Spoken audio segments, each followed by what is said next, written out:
Now, this is the second example of block lambda expressions. Again, मैंने एक functional interface declare किया है. It's clearly visible. It's a functional interface. Readability है. Now, इसका नाम है string func. मैंने बोला क्या नाम है? String func.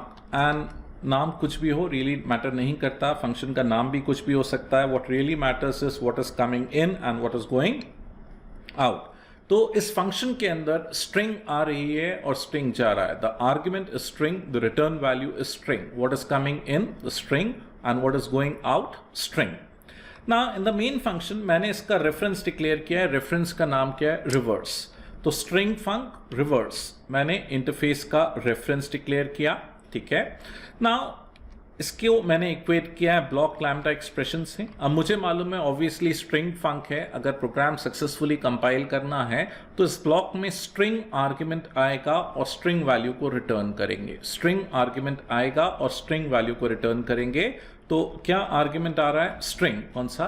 str. मैंने एक रिजल्ट नाम का वेरिएबल लिया है. अगेन आई रिपीट, रिजल्ट नाम का एक वेरिएबल डिक्लेयर किया है. एक इंटीजर वेरिएबल है i. लूप चलेगा लेंथ -1 से लेके 0 तक. लेट्स अज्यूम str की वैल्यू है abc.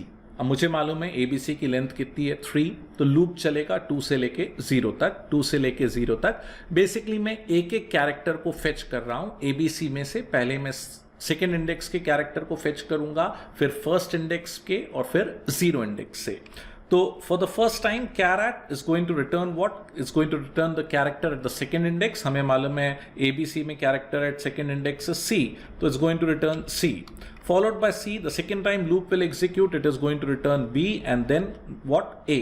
तो जो भी स्ट्रिंग है वो रिवर्स होके कॉन्कैटिनेट होती जा रही है रिजल्ट नाम के वेरिएबल में. रिवर्स होके कॉन्कैटिनेट होती जा रही है रिजल्ट नाम के वेरिएबल में. और आखिरी में मैंने रिजल्ट को क्या कर दिया? रिटर्न कर दिया. आखिरी में मैंने रिजल्ट को क्या कर दिया? रिटर्न कर दिया. What exactly I have done? मैंने स्ट्रिंग को रिवर्स करके रिटर्न कर रहा हूं. क्या ये ब्लॉक लैम्डा एक्सप्रेशन है? हाँ, क्योंकि ब्लॉक है मेरे को कर्ली ब्रैकेट से चालू करना पड़ेगा, कर्ली ब्रैकेट से खत्म करना पड़ेगा और मेरे को रिटर्न स्टेटमेंट लिखना पड़ेगा.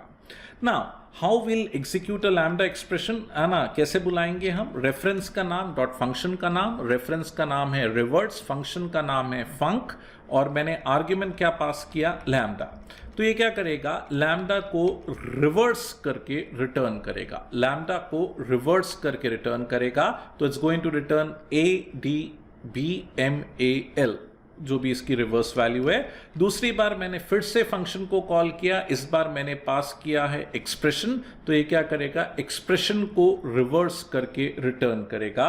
मैंने बोला एक्सप्रेशन को रिवर्स करके रिटर्न करेगा. हम इसको कंपाइल और इंटरप्रेट करते हैं.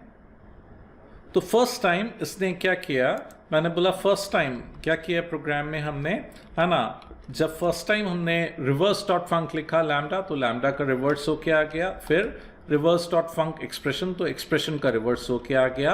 Again the second example on block lambda expression. Block लगाना है तो कर्ली ब्रैकेट लिखेंगे और लगाना पड़ेगा. कर्ली ब्रैकेट से चालू होगा, कर्ली ब्रैकेट से खत्म होगा और रिटर्न स्टेटमेंट लिखना पड़ेगा. So to conclude, in this example we have seen block lambda expression. Lambda expressions can be classified as single line expressions or in general lambda expressions and block lambda expressions.